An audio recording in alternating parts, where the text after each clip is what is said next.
Campus. 9 বছর পেরিয়ে গেছে, তবুও নেই স্থায়ী ক্যাম্পাস। রবীন্দ্র বিশ্ববিদ্যালয়ের শিক্ষক শিক্ষার্থীদের আজ হৃদয় ভাঙা প্রতিবাদ। শাহজাদপুরে আজ অনন্য এক প্রতিবাদ। বিশ্ববিদ্যালয় দিবস পালনের বদলে শিক্ষক শিক্ষার্থী কর্মকর্তা কর্মচারীর হাতে নিয়েছেন কালো ব্যাজ। কণ্ঠে উচ্চারিত একটাই দাবি, স্থায়ী ক্যাম্পাস চাই। স্থায়ী ক্যাম্পাসের দাবি এখন আর দাবির পর্যায়ে নেই, এটি আমাদের সকল শিক্ষার্থী, শিক্ষক, কর্মকর্তা, কর্মচারী অধিকারে পরিণত হয়েছে। স্থায়ী ক্যাম্পাস আমাদের অধিকার। রবীন্দ্র বিশ্ববিদ্যালয় বাংলাদেশ দিবসের সরকারিভাবে ঘোষিত কর্মসূচি বর্জন করে সিরাজগঞ্জের শাহজাদপুরে ঢাকা পাবনা মহাসড়কের পাশে একাডেমিক ভবন 3-এর সামনে 1 ঘন্টা ব্যাপী মানববন্ধন করেন শিক্ষক শিক্ষার্থীরা।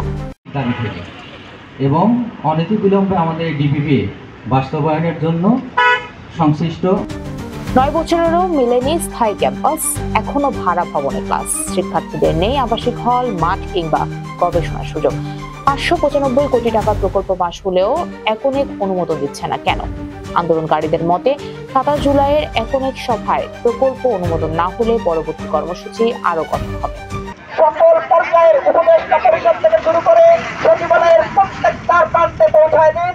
রবীন্দ্র বিশ্ববিদ্যালয়ের শিক্ষার্থীরা এবার রাজপথে নেমেছে। এর মানে 2016 সালের 26 জুলাই জাতীয় সংসদে রবীন্দ্র বিশ্ববিদ্যালয় বাংলাদেশ আইন পাশ হয়। সেই থেকে এই দিনটি বিশ্ববিদ্যালয় দিবস হিসেবে পালিত হয়ে আসছে। তবে 2025-এ এসে সেই দিবসটাই পরিণত হয়েছে প্রতিবাদের প্ল্যাটফর্মে।